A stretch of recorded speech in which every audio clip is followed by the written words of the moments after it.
बात करने के लिए लॉगिन करें www.astrotak.com। सूर्य देव के धनु राशि में प्रवेश का प्रभाव क्या है?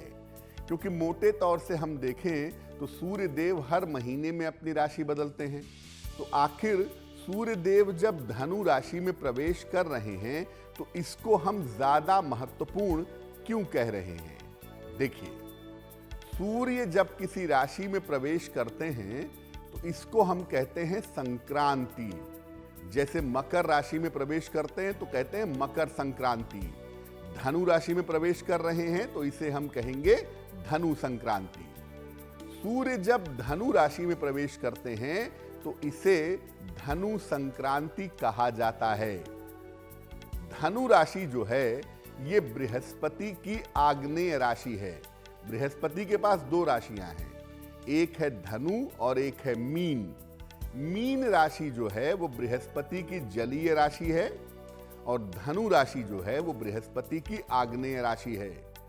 धनु राशि में सूर्य का जो प्रवेश है ये विशेष परिणाम पैदा करता है और धनु में जब सूर्य जाते हैं तो बीमारियां बढ़ती हैं, रोग बढ़ते हैं और लोगों के मन में बहुत सारी चंचलता आ जाती है। लोगों के मन में बहुत सारी चंचलता दिखाई देती है, लोगों का मन परेशान होता है, सेहत में दिक्कतें आती हैं।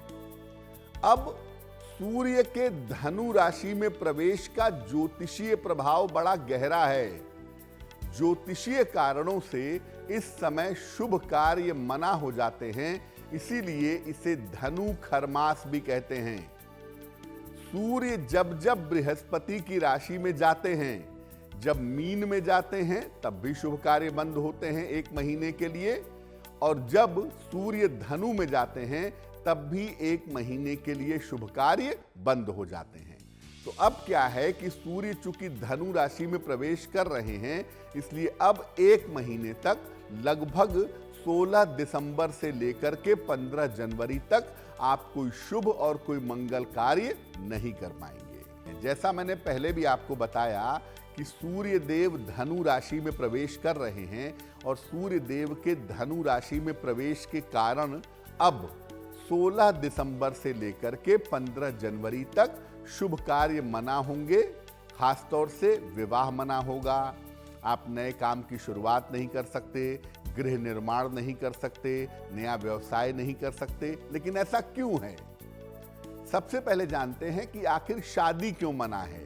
क्यों कहा जाता है कि धनु खरमास में विवाह मत करो? देखिए, किसी भी विवाह का सबसे बड़ा जो उद्देश्य होता है वो होता है सुख और समृद्धि की प्राप्ति। आप विवाह करते हैं जीवन में हैप्पीनेस के लिए, वंश वृद्धि के लिए और समृद्धि प्राप्त करने के लिए। धनु राशि को संपन्नता और भाग्य की राशि माना जाता है। काल पुरुष की कुंडली में 9वें भाव की राशि है, यानी ये भाग्य से सीधा संबंध रखती है। इस समय सूर्य चूंकि धनु राशि में चले जाते हैं, जिसको सुख और समृद्धि के लिए अच्छा नहीं मानते। पढ़ाई के लिए, आध्यात्मिक उपलब्धि के लिए, ध्यान के लिए तो अच्छा है, लेकिन समृद्धि के लिए, प्रॉस्पेरिटी के लिए, सुख के लिए ये अच्छा नहीं है।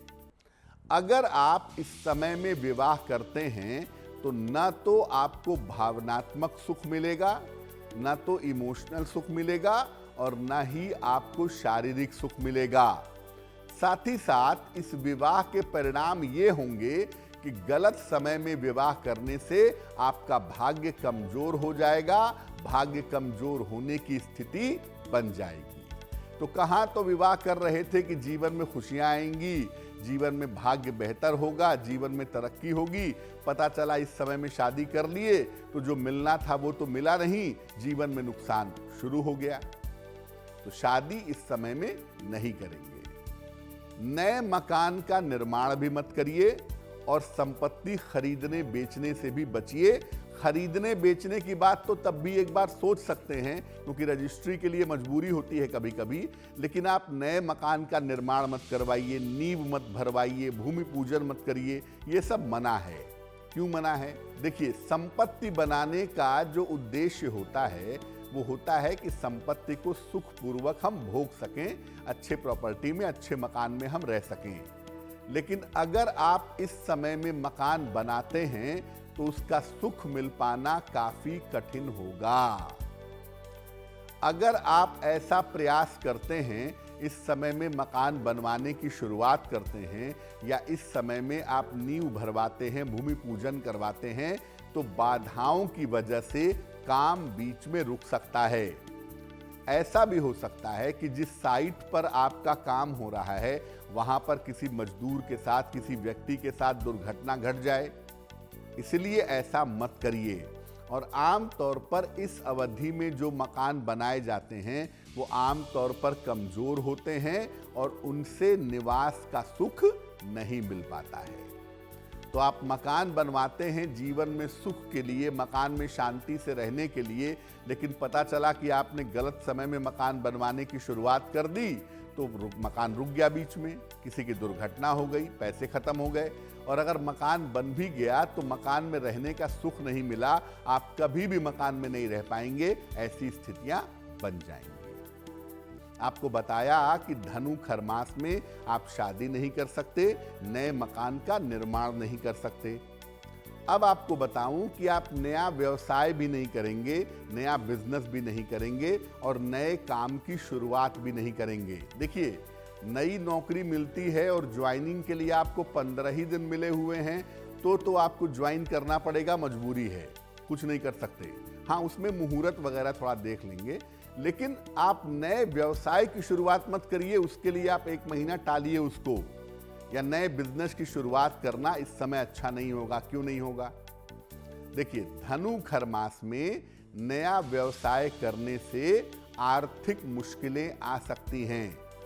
पैसे रुपए की दिक्कत आपको परेशान कर सकती है, क्योंकि इस समय क्या होगा, अगर आप नया व्यवसाय करेंगे तो बिना चाहे हुए भी आपके खर्चे काफी ज्यादा बढ़ जाएंगे। इस अवधि में शुरू किए हुए व्यवसाय बीच में रुक जाते हैं। ऐसा देखा गया है कि अगर आप इस टाइम में बिजनेस करते हैं तो बिजनेस बीच में रुक सकता है, या व्यवसाय में काफी कर्जा हो जाता है और लोगों के बीच में धन फंस जाता है। इसलिए आपने तो बिजनेस शुरू किया पैसे लगा के, बड़ी मेहनत से, बड़ी उम्मीदों के साथ, लेकिन पैसा फंस गया, कर्जा हो गया, बिजनेस में नुकसान होने लगा। इसलिए कृपा करके इस समय बिजनेस की शुरुआत मत करिए। कुछ और मंगल कार्य भी हैं, जैसे द्विरागमन है, गौना है, कर्णवेद है, कान छेदना है, मुंडन है। ये सब भी इस समय में वर्जित होता है। क्यों होता है? देखिए, अन्य जो मंगल कार्य हैं जो आपको मैंने बताए कि द्विरागमन है, कर्णवेद है, मुंडन है, ये सब काम भी इस अवधि में वर्जित होते हैं, क्योंकि धनु राशि यानी अग्नि राशि में सूर्य का होना इस अवधि में चीजों को बिगाड़ सकता है। आप जो भी मंगल कार्य करते हैं वो शुभता के लिए करते हैं, जीवन में शुभता आए, जीवन में खुशियां आए, और अगर वही नहीं मिल रही है तो शुभ कार्य करने का कोई मतलब नहीं होता। इसलिए इस अवधि में किए गए कार्य से रिश्तों के खराब होने की संभावना भी बनती है। तो जहां तक संभव हो इस अवधि में आपको नए और शुभ कार्य करने से, मंगल कार्य करने से बचना चाहिए। अब आपको बताया था कि धनु खर मास में आप कौन कौन से काम नहीं कर सकते हैं, लेकिन धनु खर मास में कुछ काम ऐसे हैं जो आप जरूर कर सकते हैं। क्या क्या काम है वो? देखिए, अगर प्रेम विवाह का मामला है या स्वयंवर का मामला है तो विवाह किया जा सकता है। प्रेम विवाह के लिए बहुत सारी शर्तें शास्त्रों में नहीं दी गई हैं, तो अगर प्रेम विवाह का या स्वयंवर का मामला है तो विवाह कर सकते हैं। जो काम आप नियमित रूप से कर रहे हैं, आपने मकान बनवाना पहले ही शुरू कर दिया है, आपने व्यवसाय की शुरुआत पहले ही कर दी है और वो काम नियमित रूप से चल रहा है, तो उसको भी आगे बढ़ाने में खरमास का कोई दबाव नहीं है, आप वो भी कर सकते हैं। सीमांत, जात कर्म, अन्नप्राशन, ये सब देखिए बच्चे के जन्म से निर्भर करते हैं कि भाई बच्चा जब गर्भ में है तो 7वें 8वें महीने जात कर्म होगा। अब 8वां महीना अगर दिसंबर में ही पड़ रहा है तो आप उसे रोकिए मत, आप जात कर्म कर सकते हैं। या बच्चा जन्म लिया 6 महीने के बाद उसका अन्नप्राशन होगा। अब 6 महीने के बाद का समय अगर दिसंबर में पड़ रहा है तो आप अन्नप्राशन भी कर सकते हैं, उसको भी रोकने की आवश्यकता नहीं है। अगर आप श्राद्ध करना चाहते हैं, गया में जाकर के पिंडदान करना चाहते हैं, गया में जाकर के श्राद्ध करना चाहते हैं, तो वो भी आप इस समय में कर सकते हैं, उसमें भी कोई रुकावट नहीं है, उसकी भी कोई मनाही नहीं है।